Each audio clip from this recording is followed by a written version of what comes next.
Me and fellow content creator The Reaper Plays are once again doing a predictions battle, this time for WrestleMania. Last time we did one was for the Royal Rumble, and safe to say, I lost. And unfortunately had to do a video I didn't really want to do. But that was then, and this is now, and I got a shot at a rematch where maybe I can give him a harsher punishment because it's WrestleMania season and the stakes are a lot higher. Here I will be covering WrestleMania Night 1 and Night 2, trying to correctly predict both nights. And whoever has the most predictions correct by the end of both nights wins and gets to punish the other person by making them do a video or something for a video that they don't want to do. We will elaborate more on that as the time comes closer, but for now, just subscribe to us both. That way you can see what both of us predict and who wins and what the punishment are, just to follow the story in general. But without further ado, let's get to the predictions. Before this video officially starts, I'm going to need you to subscribe. My dream is to join the likes of BDE, Santi Zap, and other legends in this wrestling community and be next up. But I can only do that with your help.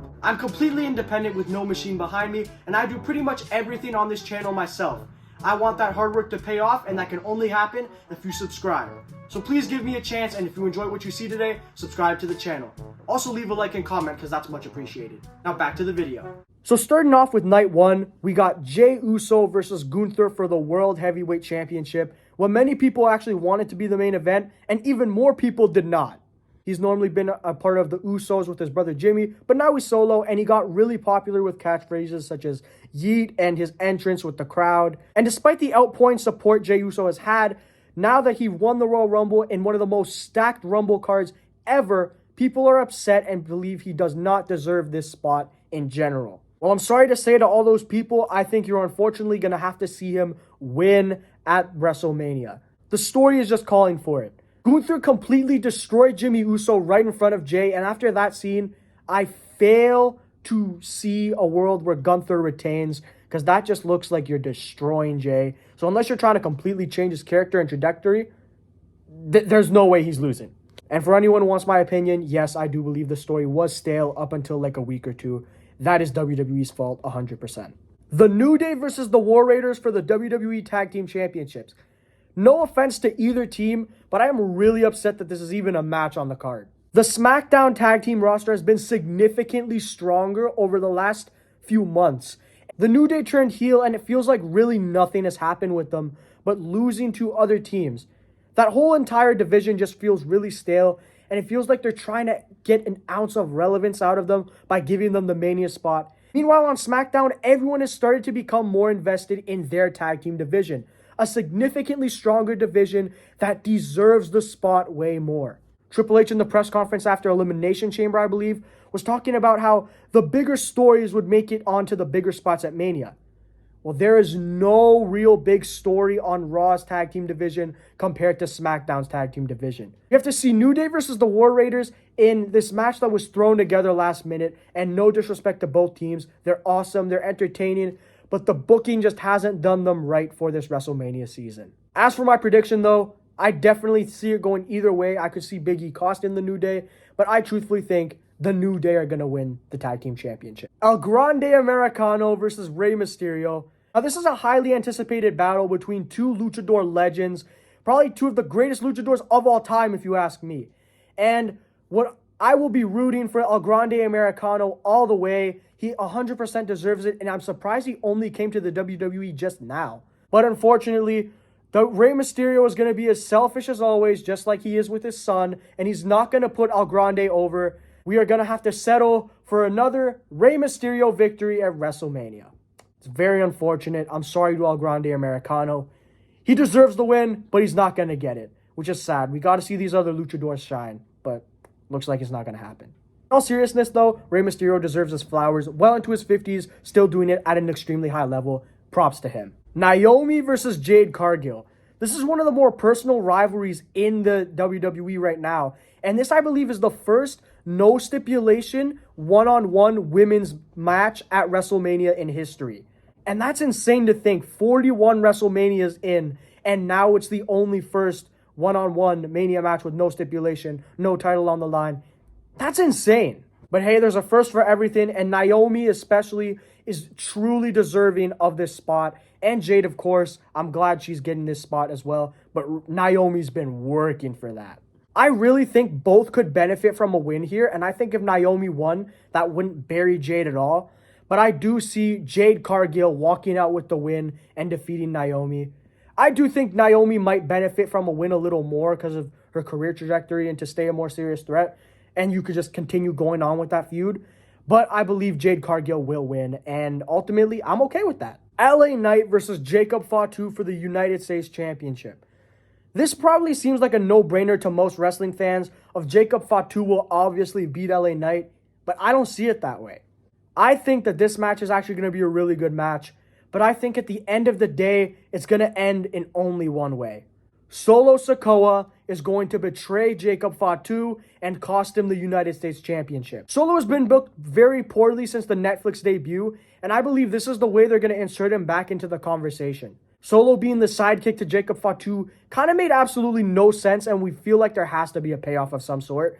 So I feel like when it's supposed to be Jacob's biggest moment, Solo is going to cost him, and then he'll go on later on to make promos saying that he's never gotten a WrestleMania one-on-one match. He doesn't get that spot, but you jump right in here and you get it right away. That's unfair, and I think that's going to be a whole rivalry leading up to SummerSlam and beyond. Tiffany Stratton versus Charlotte Flair. This has been a very controversial road to WrestleMania for what was a dream match, and it still is a dream match because in ring, these two are likely going to kill it. But we never really thought about their chemistry in terms of promos and other work. Safe to say, many people haven't found it very popular for many reasons. Charlotte Flair apparently went off script and it became a whole hot mess when it came to that promo weeks ago.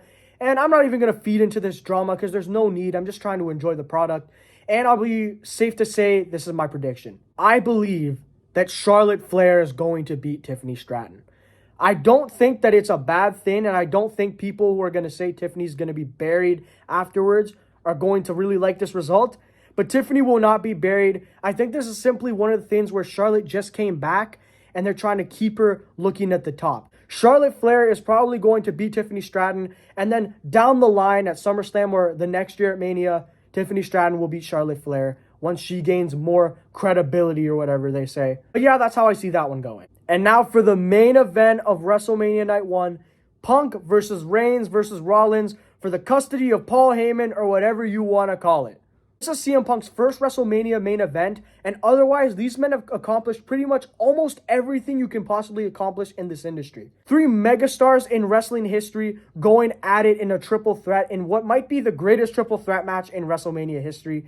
I'm pumped, and I'm really excited to see what happens. This one was really unpredictable for me at the start, but I feel like after especially what happened on Raw recently with Rollins basically sparing Paul Heyman, I think the main event result will be clear. Seth Rollins is going to win at WrestleMania, and Paul Heyman is going to turn on both Punk and Roman in a huge swerve. It seems kind of predictable, probably the most predictable result in WrestleMania this year, which is crazy. But I think that is what's going to happen. Seth Rollins will come out with the win. But truthfully, I don't think any of these guys will benefit from winning or losing this match. Now moving on to night 2 of WrestleMania, the Intercontinental title match between Penta, Braun Breaker, Finn Balor, and Dominic Mysterio. This is another one that's really unpredictable, but I'll kind of break it down super quickly for you. I think Penta came too soon to win the title already. I wouldn't be surprised and I wouldn't be upset, but I feel like he needs to develop a little more. Maybe in the summer he'll win it. Finn Balor is a guy I ultimately want to win it, but he's just way, way, way too far down in terms of booking right now. I can't see it happening. I think it's between Braun Breaker and Dominic Mysterio right now, and honestly, I don't know which to choose. I'm going to play this one safe, and I think this is still believable. Braun Breaker retains the title in a great fatal 4-way. Wouldn't be surprised if Dominic Mysterio won with shenanigans, but I think Braun Breaker retaining would make a lot more sense if we're changing that many titles. Logan Paul versus AJ Styles. This is another one where I don't know where to go because Logan Paul could 100% benefit from beating someone as legendary as AJ Styles in the ring. AJ Styles would not benefit at all from losing to Logan Paul, and many people might see that as devaluing him. Logan has beaten so many people, Kevin Owens, Randy Orton, a bunch of people. I don't think he needs to beat AJ Styles. I really don't. And this is really close. This is actually tough. AJ Styles is going over Logan Paul. Logan Paul does not need that win. I don't think it would damage him at all. I think it would do more damage to AJ to have Logan Paul beat him. Damian Priest versus Drew McIntyre, I'm going to sum up super quickly. People see Drew McIntyre as a credible main event star, and people are struggling to see Damian Priest at that same level. Therefore, Damian Priest is going over. Pretty clear. Io Sky versus Bianca Belair versus Rhea Ripley. I could see it going any way. And I don't know what to expect from this match, and I really haven't sat down to think about who's going to win it, because I haven't really thought about the result. I've just been enjoying the story.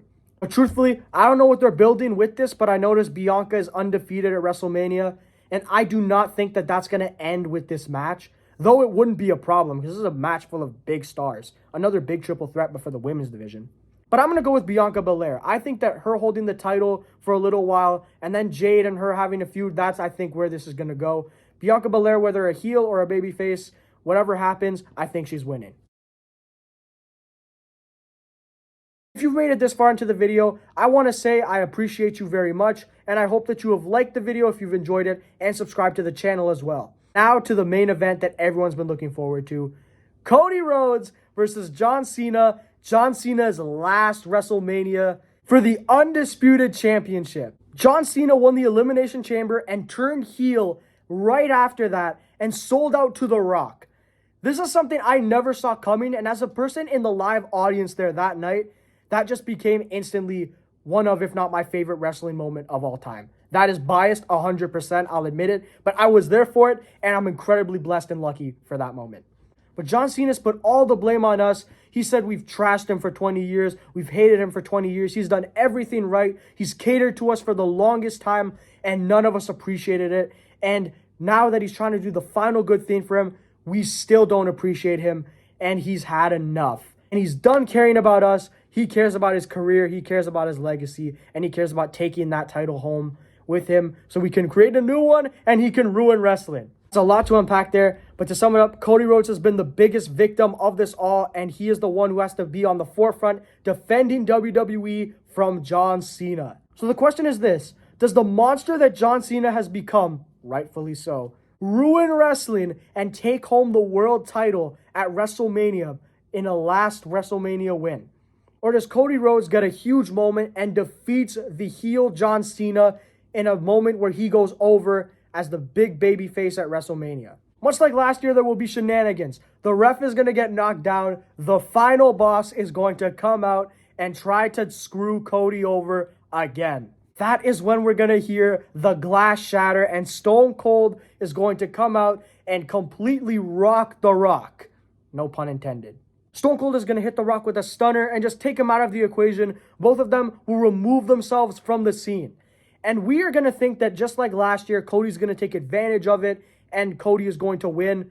But that's what they want you to think, and that's where they're going to swerve us. Just when it looks like the cards are in play for Cody Rhodes to win, it's going to be a swerve. Cena's going to do a heel move, maybe a low blow, something like that, and he is going to take home the world title at WrestleMania. John Cena is going to win, and Cody Rhodes might win it back at the first two-night SummerSlam that's happening later this year. Regardless, I'm going to make a whole video coming out soon, or maybe it's already out, on how John Cena's 17th world title reign could look like if it happens.